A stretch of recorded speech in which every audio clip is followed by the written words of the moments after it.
Good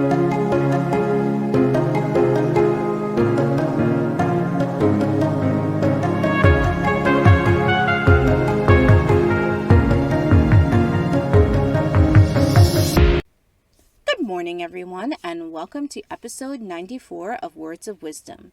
I'm Marlena Moore, personal fulfillment coach and founder of the Time Finder Secrets course, and I'm on a mission to help people pleasers rediscover their self-worth so that they can start putting themselves first and live happy, fulfilling lives. For videos every week to motivate and inspire you to live life to the fullest, hit the subscribe button and click the notification bell so that you never miss an upload. Today's episode is all about not trying and living a life of regret. And I find this topic really important because so many of us will put off things that are important to us, whether it's goals, tasks, things like we want to pursue, like careers, or, maybe it's just something that you just want to do, an experience that you want to have, a vacation you want to go on, a place you want to see. So many of us put things off because, I'll get to it later, or I don't have the time, I don't have the energy, this, that, and the other thing. And we make these excuses. And before you know it, time is like gone in a flash. And you're at the end of your life, you're on your deathbed, and all you have are the woulda, coulda, shouldas, and this deep sense of regret that you did not do what you were supposed to do. You did not pursue what you wanted to pursue. You didn't experience what you wanted to experience. And now life is over. And that's it. And now it's depressing to think about it that way. But if we flip it a little bit and we say, you know what if we started living life like it was our last day on earth or our last week on earth? What if we started really treating life as this precious gift, this opportunity, this amount of time that we can't get back? And we actually started pursuing the things that were important to us, trying the things that we always talk about, like talk. Like, I wish I could do this. I want to learn how to play the guitar. I want to do this. I have a long list of things that I want to do.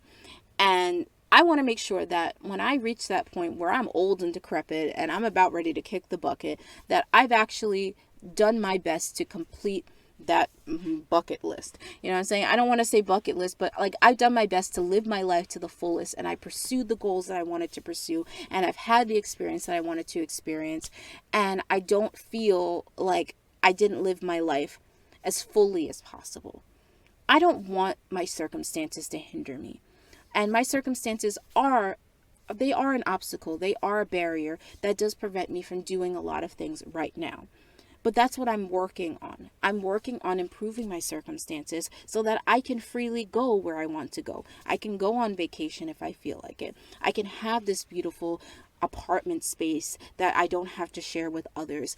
I can focus on me and my health. I can, I've always wanted to go back to like ballet dancing, jazz and tap and things like that. Things that I'd done as a kid with my cousins and things like that. Like I'd love to redo that and like experience that again and, become flexible, like so many different things that I want to do. And I don't want to get to the ends of my life and feel like, I really regret the fact that I didn't do that. I really wish I had done this or I had done that. Like, I don't want to get to that point in my life. Now, one thing that I find that I don't regret is switching from being a teacher full-time to being a coach full-time. That's something that I know that had I continued down my path in teaching, maybe I might have really gotten good at it. But in my heart of hearts, I had to be honest with myself and say, is this really for me? Am I good at this? Do I really want to be good at this? Do I really want to have this be part of my life every single day? And the answer was no. And for a lot of people who say, but teaching is a noble profession. And it is. It is. But my form of teaching doesn't thrive in a classroom. My connection, my ability to work with people and help and support them and listen and be there for them, it was very difficult to do in a classroom setting because there were so many different things that I had to be concerned about on top of that.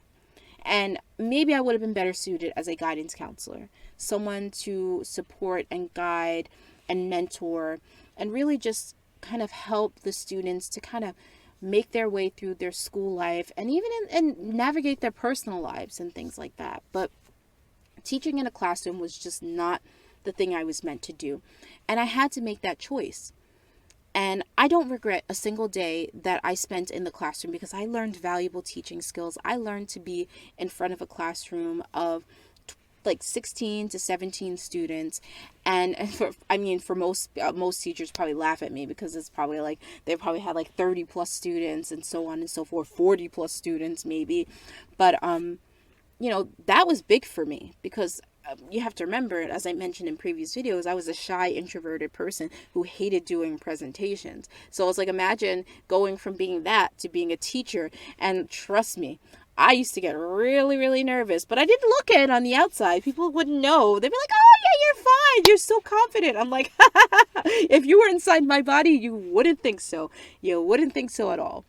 But what I've learned is that sometimes you have to make decisions that you may think back and say, maybe if I'd stuck it out a little bit longer. But at the same time, I know that I don't regret making this switch because I know I can help a lot of different people, support a lot of people like me who are people pleasers, who need this support, who need this reminder that they are important and that they need to take care of themselves, and that they can use that superpower that they have to take care of others to also nurture themselves and really focus on their goals, their personal fulfillment, and just develop into the beautiful human beings that they were meant to be as individuals, not as just some peon, some tool, some person that people rely on, the responsible one. Like, you don't have to be all of that. That could be part of who you are, but that is not who you are.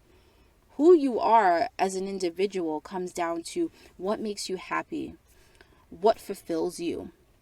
What are your goals? What are your aspirations? What really gets you excited to live life? Like, those are important things to remember. So I don't want you guys to live a life of regret. I don't want you guys to look back on your life and say, oh my gosh, I really wish I had done that. Start today. What is one thing that you could start working on today? Or one thing you could even think about and write down steps on how you can get started on it. You don't have to suddenly out of the blue say, I'm going to go do this all of a sudden. Like, I'm going to go take a guitar lesson. Like, you may not have time right now.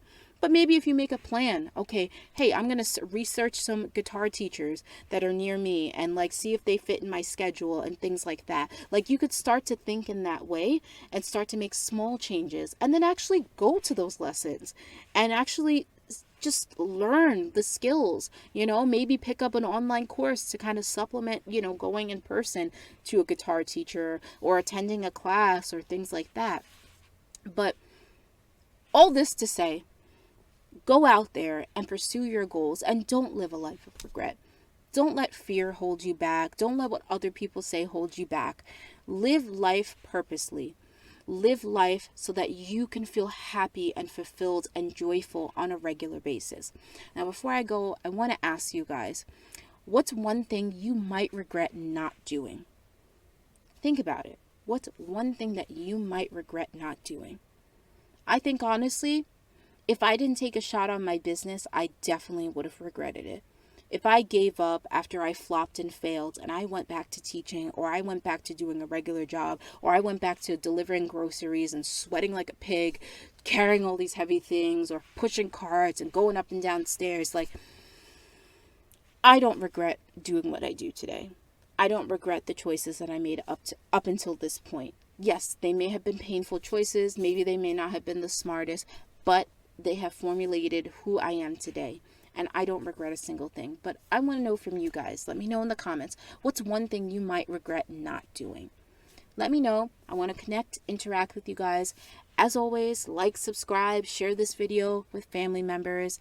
And Monday, Wednesday, Friday, Words of Wisdom. I'll be here. I hope you'll be here too. And I will see you guys on Monday. Thanks for joining me, guys. And I'll see you next time. Bye, everyone.